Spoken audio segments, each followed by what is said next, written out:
So hello guys, welcome to the video, and in this video I'm going to show you how to install a web server and a database to go with it and get started with web development basically. So the language I recommend for people who are just starting with web development is PHP, and that is for a lot of reasons.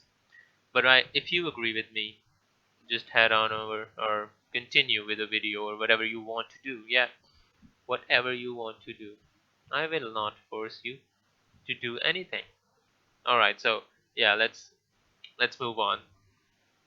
So with this route of learning web development, you will still be able to use the front-end languages like JavaScript and all that, and the frameworks included with it, or not included, but if you want to use any framework, you can still use the front-end frameworks.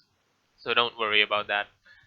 So okay, so I would recommend localhost or local server development for beginning your this learning path that you're taking, because of course you won't want to pay for a server on the GoDaddy or whatever, or yeah, GoDaddy, whatever it's called, man. I've never used it, so I didn't even need to. So yeah, I have used some other services, but I've never really. Okay, this is getting off track. So yeah, let's move on. Let's so the thing I'm going to use for this localhost development is XAMPP, but there are many others, so you can download any version you want, or for any operating system you're on. I'm gonna download the Windows version, so I also already have it downloaded. So okay, yep, let's run that setup.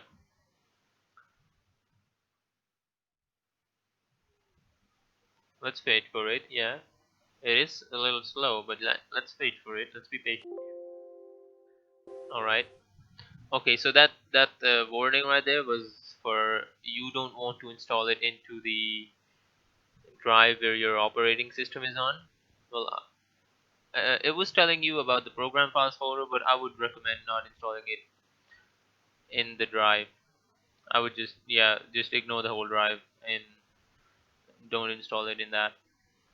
If you have any other drive, you should install it there, and if you don't, then maybe you can install it in some other place wherever you keep your stuff. And this folder should be uh, well, the folder you install it in should be easily accessible, because you are going to open it a lot.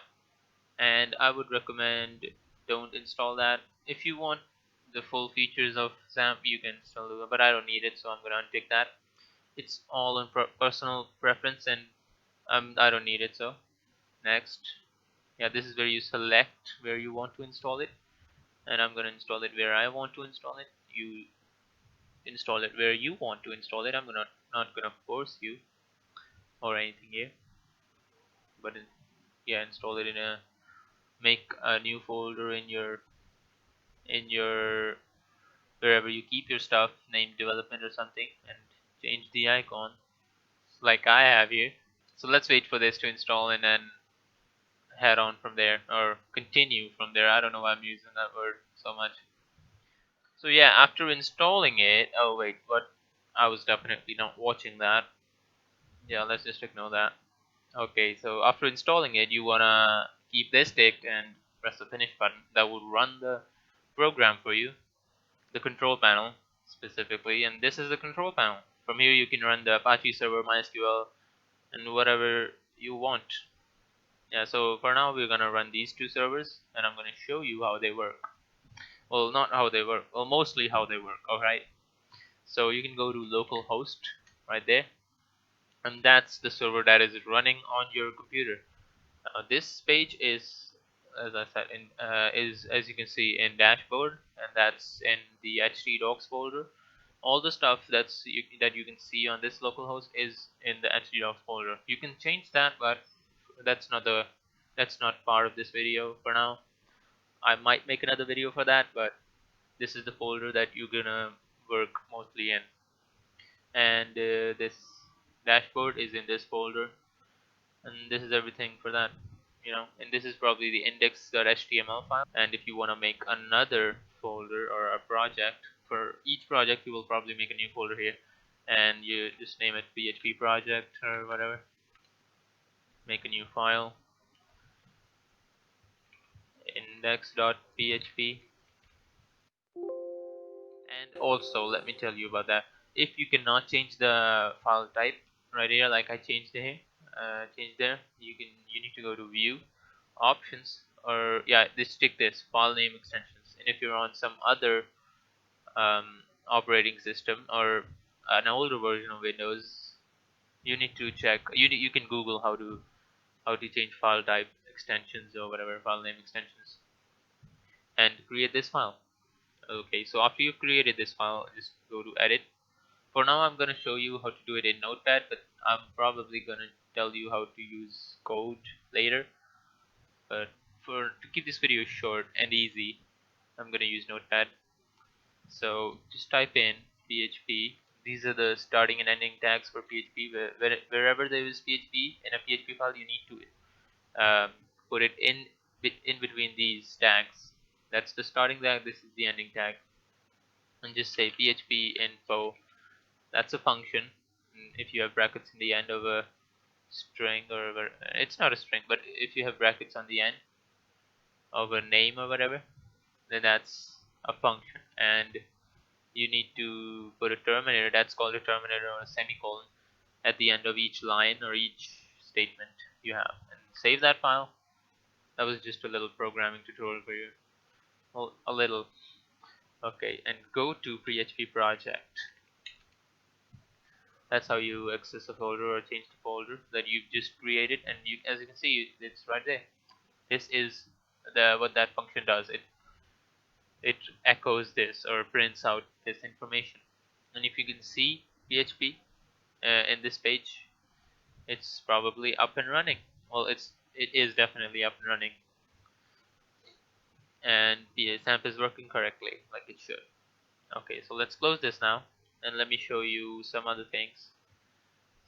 Well, one other thing I think, and that is the database manager that is included with XAMPP.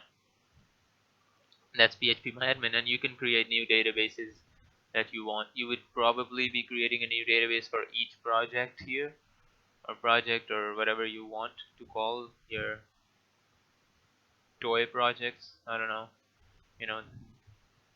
Yeah, yeah, I messed up there, I guess. Okay, I don't know, I'm probably not gonna include that in the video because yeah. Okay, so you can create a new database from here. You can edit databases. These are the databases you should not be editing, but because these are like internal databases for MySQL, and this is a test database which is included with most of the installations, and you can create a table. This is not an explanation of how this database works or PHP works, or sorry, MySQL works, but yeah, if you know this stuff, then you know how to use my PHPMyAdmin. Alright, so, and this database manager is included with XAMPP, so that's a good thing for you. Alright, so yeah, the next video is probably going to be about working on this PHP project. And for starters, I'm not gonna include or use the database that much or at all in the first few videos. And then when you're good enough to use the database, or when we're ready, when we're ready, we're gonna use the database and in our project. Yeah, PHP project. Alright, so thanks for watching, and goodbye.